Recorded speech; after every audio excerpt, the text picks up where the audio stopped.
इस संसार में कुछ भी स्थायी नहीं है। संतुष्ट मन ही इस विश्व में सबसे बड़ा धन है। कर्म किए जाओ, फल की चिंता मत करो।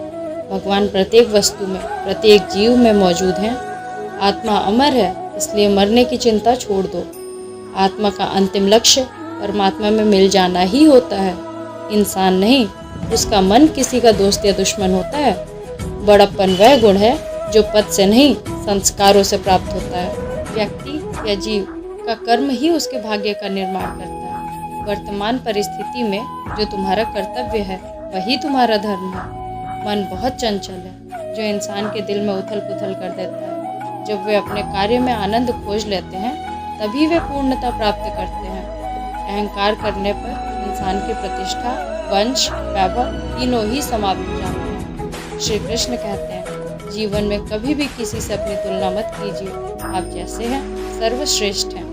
बुरे कर्म करने नहीं पड़ते, हो जाते हैं, लेकिन अच्छे कर्म करने पड़ते हैं, होते नहीं हैं। जो अपने मन पर नियंत्रण नहीं रखता वह स्वयं का सनह शनह शत्रु बनता है। बुद्धिमान व्यक्ति को समाज का कल्याण करने के लिए बिना आसक्ति के काम करना चाहिए।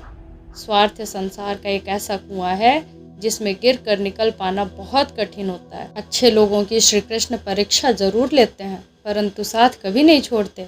और बुरे लोगों को कृष्ण देते बहुत कुछ हैं, परंतु साथ कभी नहीं देते। एक डॉक्टर साहब थे। डॉक्टर साहब के लिए खास एक सम्मेलन आयोजित किया गया। डॉक्टर साहब को उस सम्मेलन में पहुंचना था जो विशेष रूप से उनके लिए आयोजित किया गया था। वह घर से निकले, विमान उड़ने के लिए तैयार था। वह अपनी सीट पर बैठ गया, विमान उड़ गया।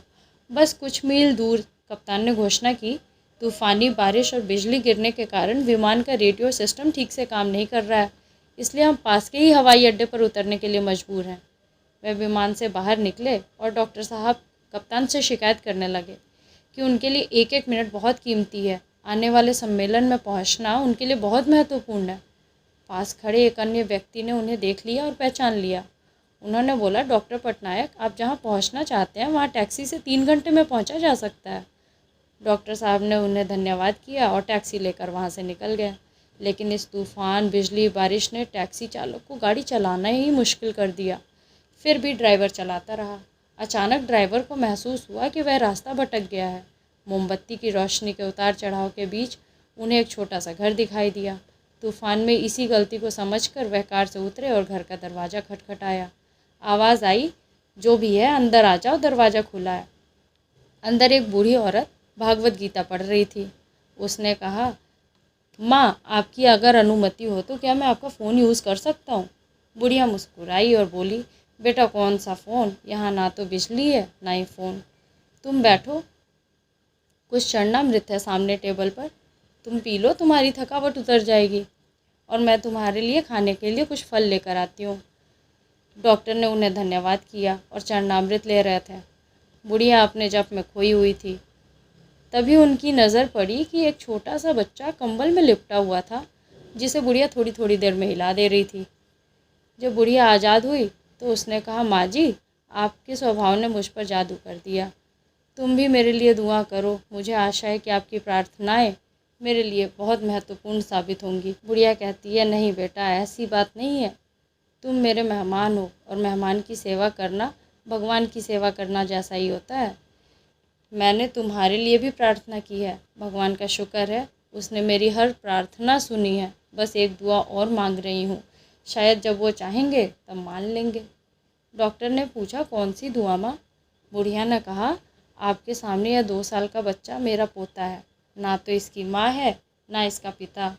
अब इसकी जिम्मेदारी मेरे ऊपर है। डॉक्टरों का कहना है कि इसे ऐसी कोई खतरनाक बीमारी है जिसका इलाज संभव नहीं है। हाँ, सिर्फ कोई एक डॉक्टर है जो इसका इलाज कर सकता है। क्या नाम था उस डॉक्टर का? हाँ, डॉक्टर पटनायक। वह ऑपरेशन कर दे अगर, तो शायद मेरा बच्चा बच जाएगा। लेकिन मैं उस डॉक्टर तक पहुँचूँ कैसे? मैं तो इतनी कमज़ोर हूँ कि मैं उस तक पहुँच ही नहीं सकती। मुझे यह भी नहीं पता कि अगर मैं उसके पास जाऊँ तो उसके पास उपस्थित होने का समय भी होगा या नहीं। मैं बस कृष्ण से इतनी ही विनती करती हूँ कि वो मेरी मुश्किल को आसान कर दें। डॉक्टर की आंखों में आंसुओं का सैलाब बहने लगा। उन्होंने कहा, माँ, मैं वह डॉक्टर हूँ जिसकी आपको तलाश थी। आपकी प्रार्थना से आकाश में बिजली गिरी, विमान उतरा, मुझे यह सड़क दी ताकि मैं यहाँ तक पहुँच सकूँ। अब डॉक्टर को यकीन ही नहीं हो रहा था कि सिर्फ प्रार्थना की बदौलत श्री कृष्ण अपने भक्तों की इस तरीके से मदद कर सकते हैं। फिर डॉक्टर ने उस बच्चे का इलाज किया। इसलिए श्री कृष्ण पर विश्वास रखें, वह हमेशा अपने भक्तों की मदद अनोखे तरीके से करते हैं। सेहत के लिए योग्य और किसी की ज़रूरत पर सहयोग, दोनों से जीवन बदलता है। आत्मज्ञान की तलवार से काट कर अपने हृदय के अज्ञान को, संदेह को अलग कर दो। जय श्री कृष्ण। राधे राधे।